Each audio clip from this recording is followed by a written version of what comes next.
I like it when movies pay attention to female friendships. Is this something that you sought to remedy with this movie? I mean, the fact that there are so few female friendships actually dramatized on screen these days?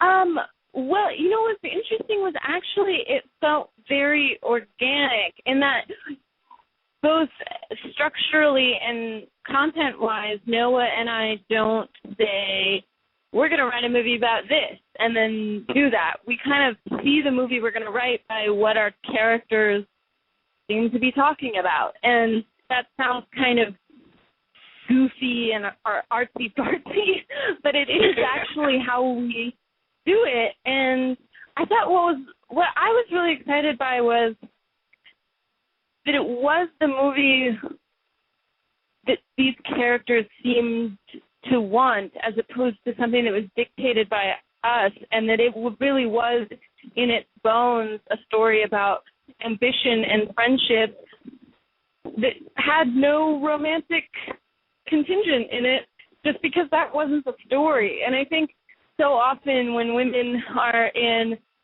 films and represented in films, it's like that's the only thing that they ever have done in their lives is fall in love, not fall in love, or be sad about not being in love, or be happy about being in love. And I just feel like that's just not how I see the world. And it's not that it was a thesis statement that we set out to say, like, oh, now we're going to make this movie for this thesis statement. And it was just like, when we sat down to write it, it just wasn't there. It just wasn't part of it. And that just seems to me to be a closer analogy to the way the world actually is, as opposed to, like, whenever I see these movies, I'm like, is all we do kiss people? Is that all women ever do? I know. I mean, I find myself longing to see more movies like this. Have you ever heard of the Bechdel test? Have you ever heard of that? Yeah, the one about how many women have names. Do they ever talk to each other? Do they ever talk to each other about anything other than men? Yes. And most movies fail that test, pretty horribly. So it's I mean, that was just one of the most refreshing things about Francis. On top of the fact that the movie is so incredibly funny and even romantic in its own way, because it's sort of a romance with the city of New York in a lot of ways. I mean, it's obvious that Woody Allen's Manhattan was an influence on the film, or would you say it was an influence? Well, we definitely. I mean, obviously, you can't shoot a movie in black and white in New York without thinking about Woody Allen, and particularly Manhattan, and Broadway Danny Rose and Stardust Memories. They're beautiful. They look amazing. They're emotional and nostalgic, and I've always loved them. But we never talked about, like, specifically getting the kind of, in some ways the Gordon Willis photography in Manhattan, it's so gorgeous, but it's like, he's really photographing the city from these, now iconic, but like he's really going there with photographing like the big perfect shots of the city. And we weren't doing those shots, but we were lovingly shooting the corners of the city that this character is in. For us, it was also like the difference between the way New York is photographed and then photographing Paris in like the saddest sequence in Paris. We wanted it to be like the opposite of every other Parisian movie, or any other moment where a character would go to Paris in any other movie. It would work out so much better, and in ours, it's like the total bust. And the only time we ever actually talked about Woody Allen specifically was when we were shooting in Paris, and there's a shot of her sitting on the Seine, trying to light a cigarette, and like, because she's trying to have her moment where she smokes a cigarette in Paris, and the lighter isn't working. There's not enough fluid in the lighter, and then it's like, oh, even this doesn't work. And she gets up, and as she gets up, you see that her body was obscuring the Eiffel Tower. So that shot actually talked about, Noah was like, it's a mid-'80s Woody Allen joke. And we were, and like, it was, for some reason that joke made us laugh so hard while we were shooting it.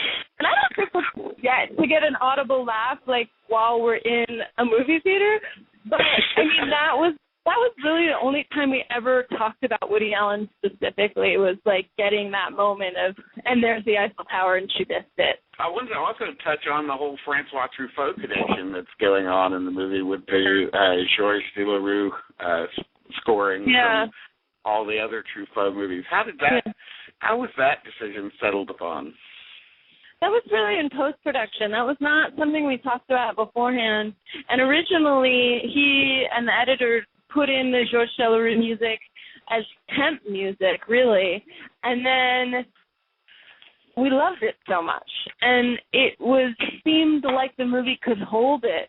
And we talked about trying to get other people to score the movie, but then we thought, this movie can hold the reference, you know, like might as well use this, and it's so great, and why are we making our lives more complicated than it needs to be? And so we decided we would just stick with it. And I think, you know, it's one of those things that, like, the people who know that it's Georges Delerue know, and, you know, they feel the Truffaut reference, and the people who don't know just experience it as seamless with the movie. And it's beautiful music. I mean, it's so lovely and simple and melancholy.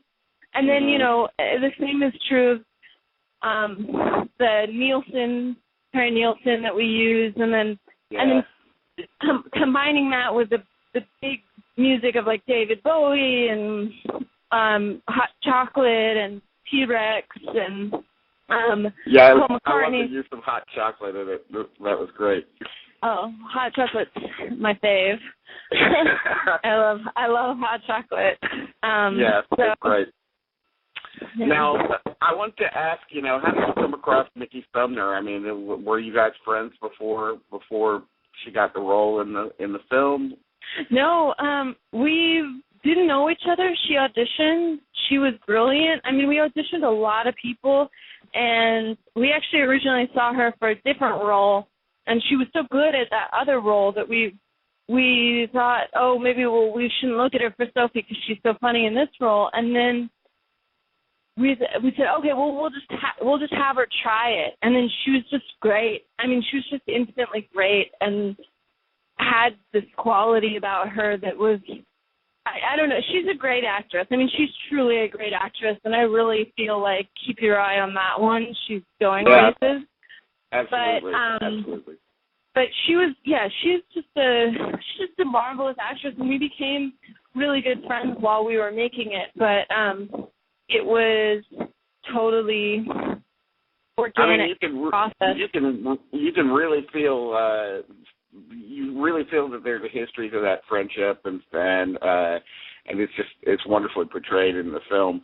I know that, you know, I read your article that you did, you know, for the New York Times when you were going through the anatomy of a scene, one particular scene in the film, where you and Mickey are in a bathroom having an argument at a bar. Yeah. And you went through something like 62 takes. Was 43. 43. Okay, 43. Yeah. That's a lot.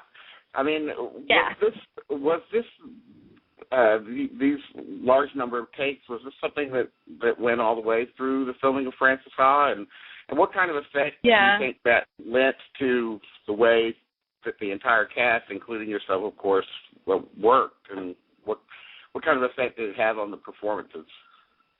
It's really representative of how we made the whole movie. We really did a lot of takes for every scene, and in a way it was incredibly liberating, because we set up the way that the movie was structured and financed and the way that the shooting went. We shot for 50 days, which is a lot of days. We generally, on an indie, you shoot 20 or 25 days. So we shot twice as long as any movie I've ever worked on. And it is it's incredibly liberating because you're not just trying to get it as good as you can in the time frame that you've got. We were trying to make it exactly how we wanted it, which, sometimes you just don't have time to do that. It's just not, and that has its own energy and its own sense when you just need to get the shot and you need to get the performances. It can have a kind of adrenaline that informs it in an interesting way. But I feel that more often than not, it just means that you're not ever quite getting exactly what you want. And I think for Mickey and I, it allowed us to create in some ways, very controlled, very layered performances, because we would get into this zone where we would make these hairline changes from take to take, and Noah would give us very specific, tiny alterations, and it's almost like it gets you in shape when you watch. I mean, I'm not really an athlete at all, but when you look at like tennis players or gymnasts or something, and a coach says, if you just release your back, or if you just rotate a tiny bit more, it'll change it, and it just transforms everything.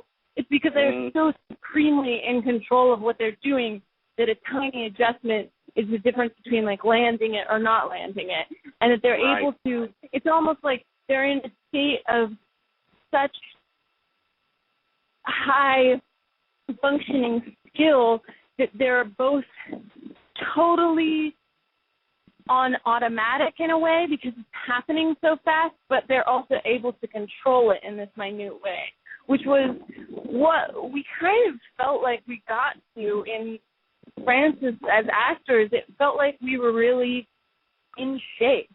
There's no other way to say it, and it felt really great, and it's really addicting. It's so addicting to lots of Well, things. I assume in the future you'll be working, with Noah. You're working on something, with him right now, and I guess you'll keep up with that. Yeah, I think we will. I mean, hopefully. I hope so. Another thing that I loved about the character, and I know that you studied to be a dancer a while ago, and of course Frances is a dancer in the film, but I like how you kind of made her into a very good but not great dancer. Was that kind of something that you were conscious of doing? Yeah. Well, we specifically wanted her to be like, when she's here with a company, that she's in it, she's not featured. We wanted to, like in the script, there was a very specific, like, seeing her off stage and in the back. And we wanted her to feel like she's good, but she doesn't have what it takes on some level, which is sad, but we wanted to show someone who was good enough, but not good enough to actually do it for her life. Right. One of the things that the movie touches on too is that kind of sort of post-collegiate kind of malaise that comes through when you're a couple of years out of school and just trying to make your way through and trying to figure out what you're doing with your life. Did that mirror some of your own experiences coming out of school? Well, it's actually interesting because she's very post-college. She's a good 6 years out of college, which is, that's college and a half again, which I think, we were kind of interested in, like, at 23 it's cute. At 27 it's not cute anymore. It becomes like you're about to be an adult who's like this. It's not just like, oh, we're all flailing because we're 23. It's like, now this is actually just your life. And so a little bit, we were sort of interested in, like, does that go too far? But then for me, it's interesting because on the one hand, I experienced there's a way in which I experienced a lot of success in a certain way, not monetarily out of college, but I did experience, I was pretty quickly out of college doing really interesting stuff with really interesting people, and I was very lucky to find Joe Slonberg and Martin J. Duplass and Andrew Buljowski and this group of filmmakers that I fell into, and Ty West, and a lot of people who were making films for not a lot of money that I was lucky enough to participate in, and I learned so much, and I, loved experimenting and working in all these different ways, and I feel like I really got to, I had a certain level of engagement that I don't think a lot of people have. Francis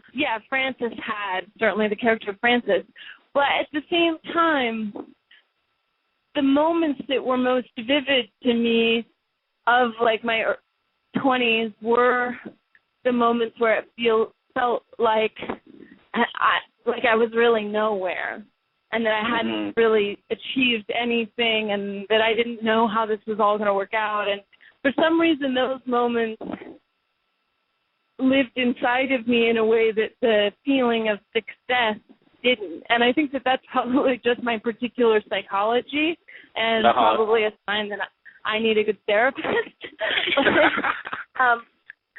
But for some reason, that the successes seemed to be, they were exciting, but they felt elusive. And it also did, there was a very real thing in especially like when I got right out of college for the first few years of, I didn't have health insurance. I didn't have a steady income. I was still working day jobs, so I was still very much not able to support myself.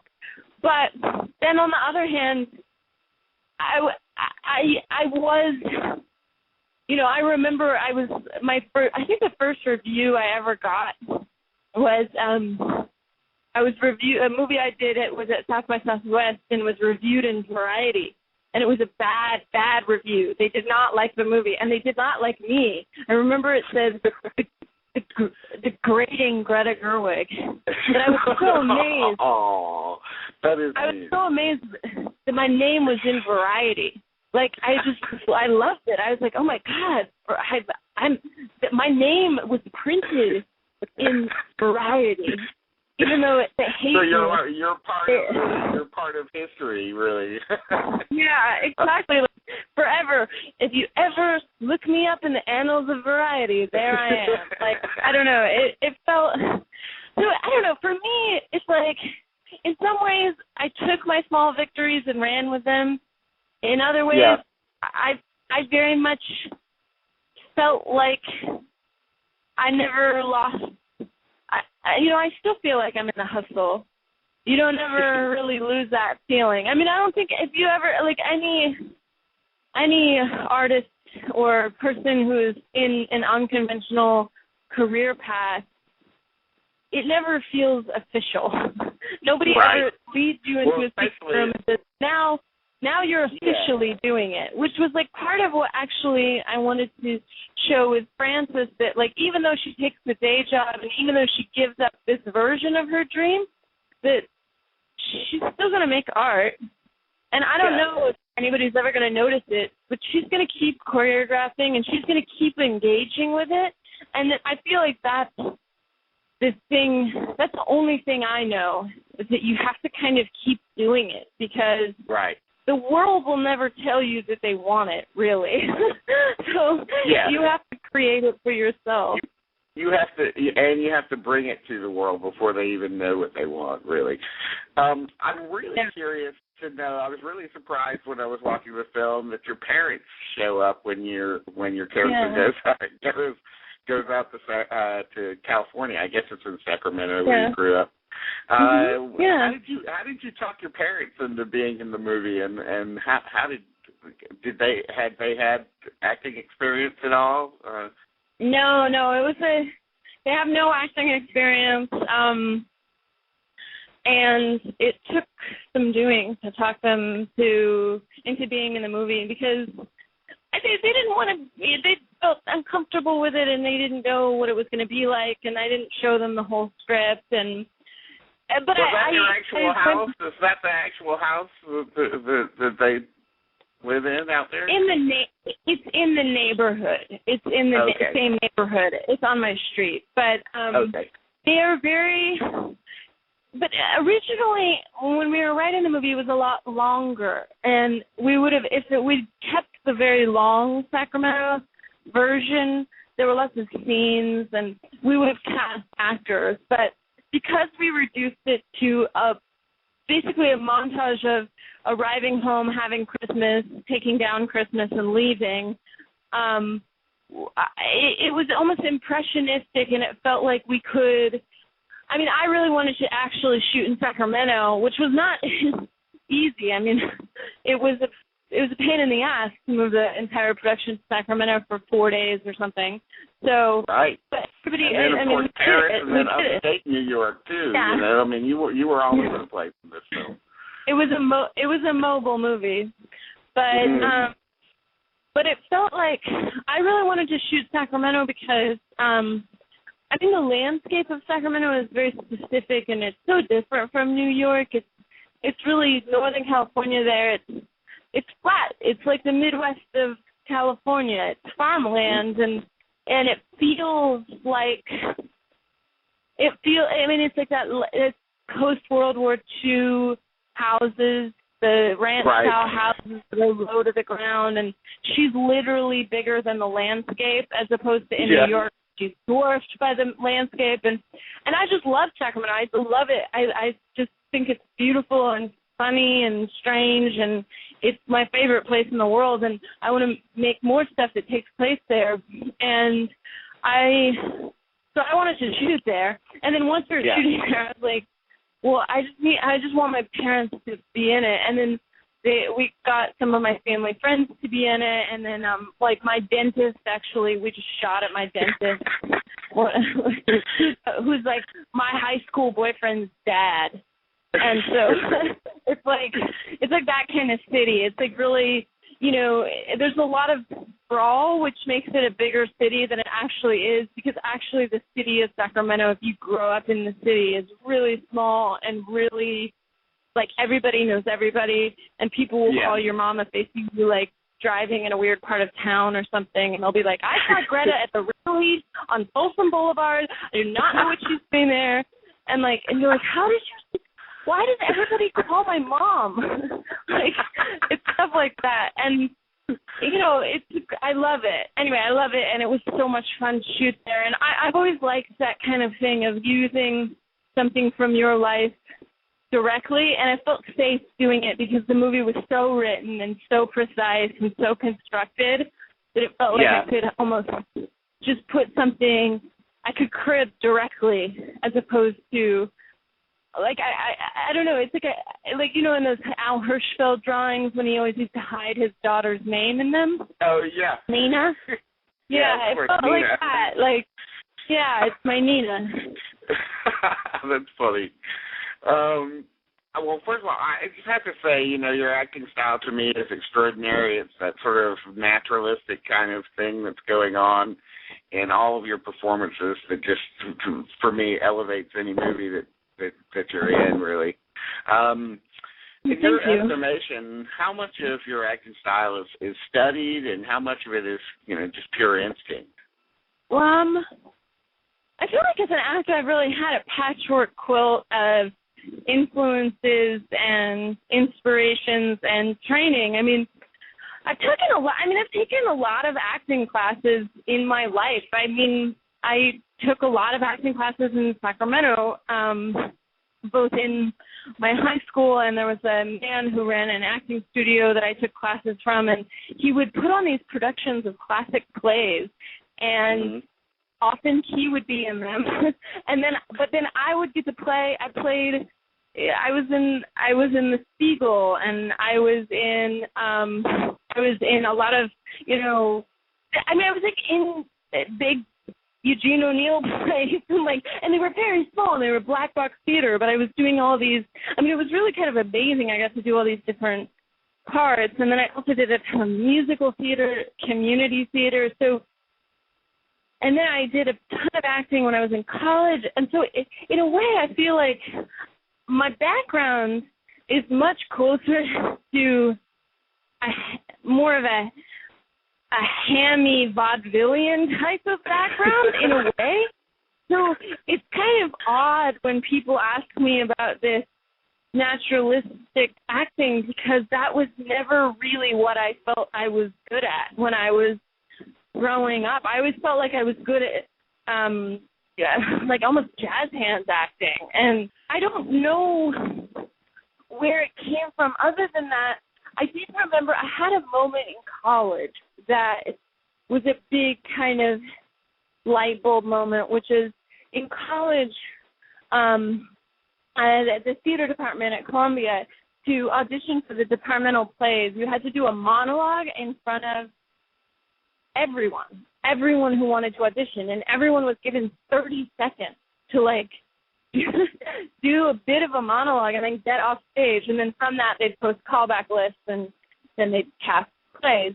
But I remember every year I had done something that I felt was dramatic or showed my acting, and then I think it was my senior year, I was like, fuck it, I want to say words that I think are really good, and it's almost more that I understand the writing from a writing perspective, and I used a monologue from Kenneth Lonergan's Lobby Hero that is actually supposed to be said by a man, but I just felt like I knew how to say it. It was the only time I've ever gotten a callback for departmental shows, and I was like, oh my God, it worked. That's it. You need to understand the writing. That's such a, and it was that way of the acting was about the writing almost more than it was about emotion. That was a big kind of moment for me where I think I started looking for something else, and I kind of started changing the way I was doing things. But really it feels like a big old mess when I think about my toolbox of what I can use to crack a scene. And there have been times when I'm like, God, I wish I had gone to Juilliard and really knew what the fuck I was doing. but in reality, I think for me, even if you do, I'm not saying, obviously Juilliard is an amazing place, and there are amazing places where you can go and train, and it's incredibly helpful, and it can really give you a base of technique. But I also think that, whether you do that or you don't do that, I feel like so much of acting and writing and directing, you learn by doing, and you can go to school for it, but you have to do it a lot. Obviously your collaboration with Noah is something that's brought out another level to your creativity. I guess I understand that you kind of have a real shorthand way of talking and bouncing ideas off of each other. What is it exactly about Noah and the way his writing and his directing style that clicks with you? I so love his films, and I've loved his films and his writing for so long. And actually, when I was in college, I went to go to the New Yorker Humor Festival to go listen to people like Steve Martin and where people read their pieces. And I knew he was reading one of his New Yorker pieces at the New Yorker Film Festival. And I don't know, and that was before Squid and the Whale. I've really always loved his writing, and I think for me, I felt like I was losing my way a little bit as a writer because I was acting so much, and it was so much fun, but I felt like I just wasn't writing as much as I wanted to, and when I read the script for Greenberg,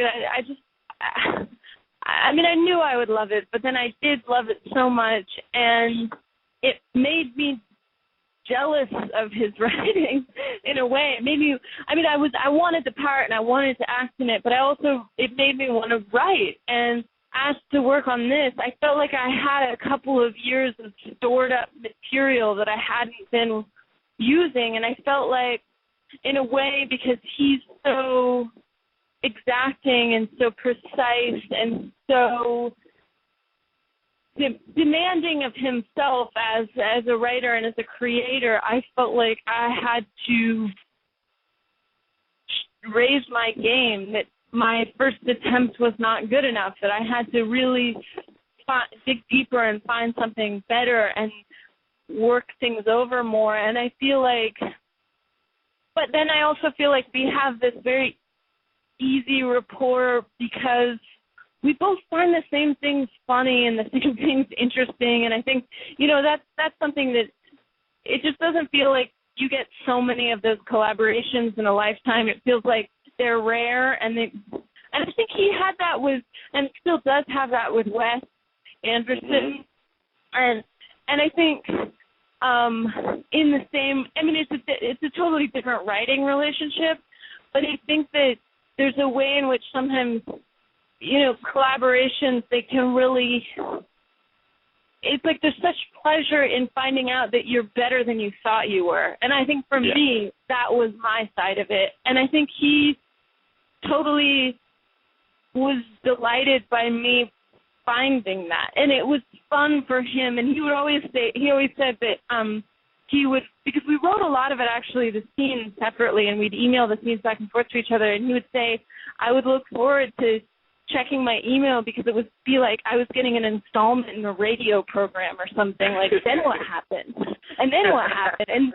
And he would sort of send me these emails like, did you finish the scene yet? Where is it? Like, maybe just keep writing. Like, see what happens.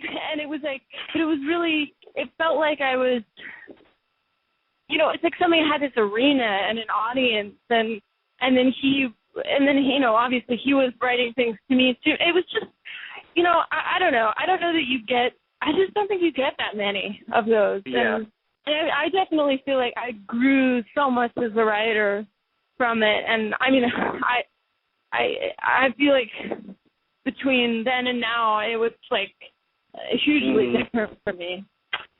Do you have any, of course I've seen Nights and Weekends, which you directed and wrote and starred in, Joe Swanberg, and I think that movie is superb. And I'm curious to know if you have any plans of, if you have it cooking in your mind to return to directing anytime. Yes, I have that thought cooking. I'm cooking that thought.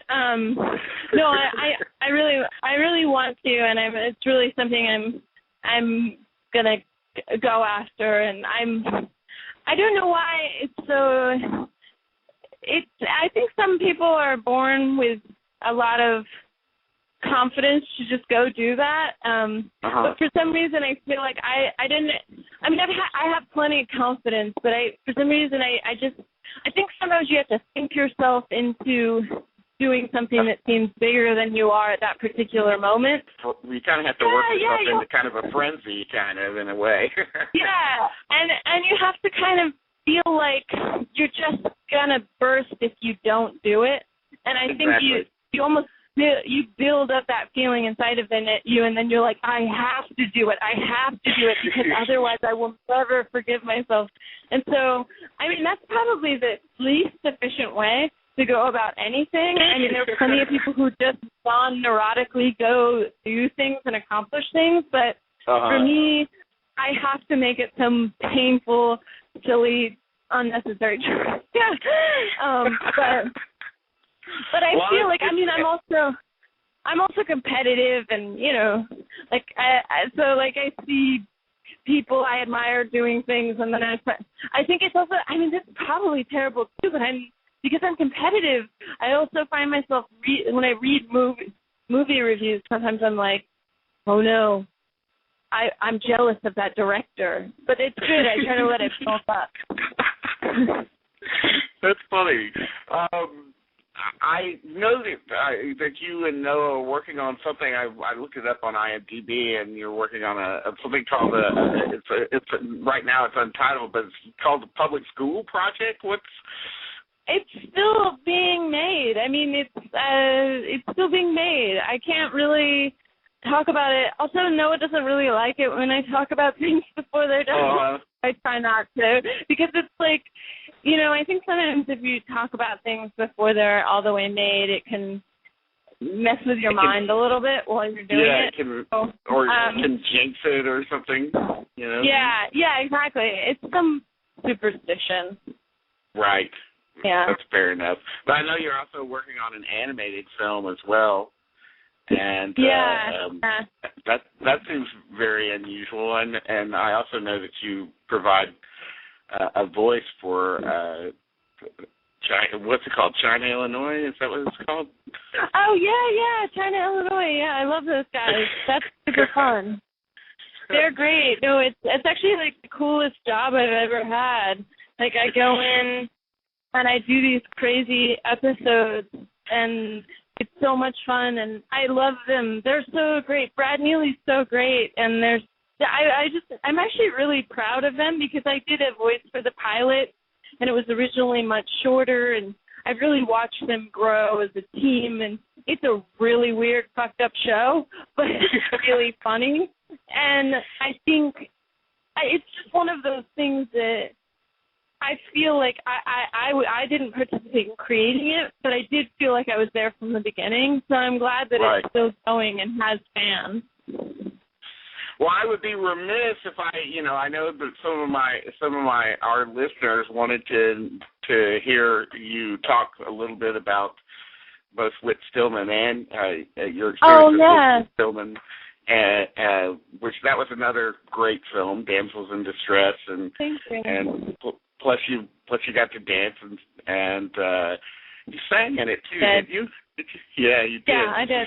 That was such an unusual performance for you too, because the unusual nature of the dialogue in that film kind of forced you to change your acting style that you're normally known for a little bit. Can you talk a little bit about? I mean, I love Whit Stillman's movies.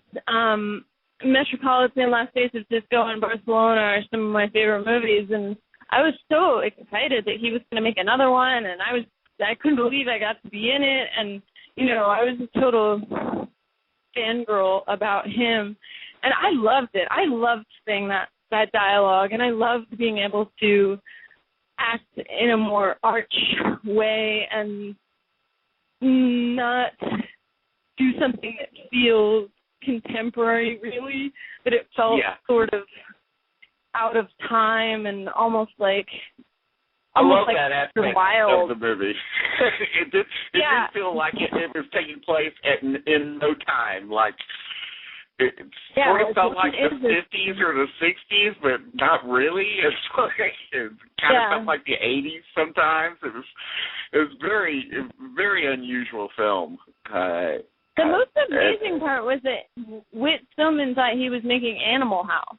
He thought it was like he did not think it was strange at all. And it was I love Whit, and I loved working with him, and I'd love to work with him again. And I really like that different kind of acting. It's great.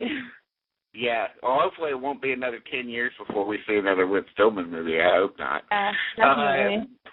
What about working with Woody Allen? Do you have any specific memories? I know that you had a very difficult kind of first meeting with him in some ways.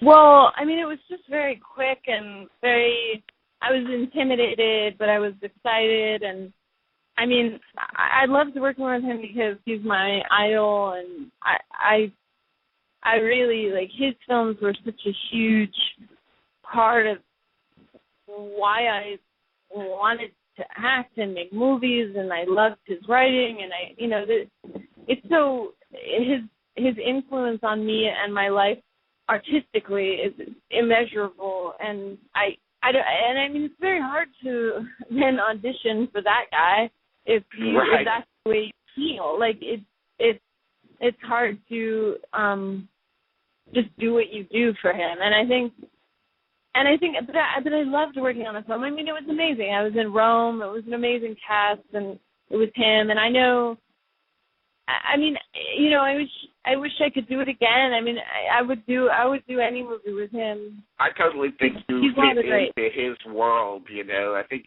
you completely fit into his world. It would not surprise me at all if you were in a few more of his movies in the future. I would love it. Yeah. Yeah, it was, when I saw that you were in the movie, I was like, oh, that's perfect. I had been waiting for Greta Gerwig to be in the Woody Allen movie. So good. It was fantastic.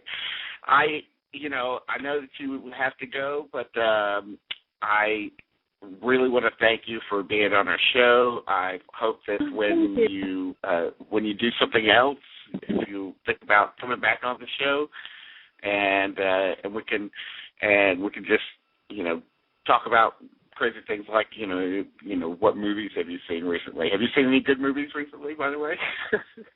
That you could recommend? Stories We Tell by Sarah Polley. I can't wait. It's pretty great. Yeah. I know, she's my favorite. I'm in love with her. Yes. She's amazing. She's amazing. Your movie and you know, Damsels in Distress and Take This Waltz both ended up on my top 10 list last year. So. Oh, great. Okay, good.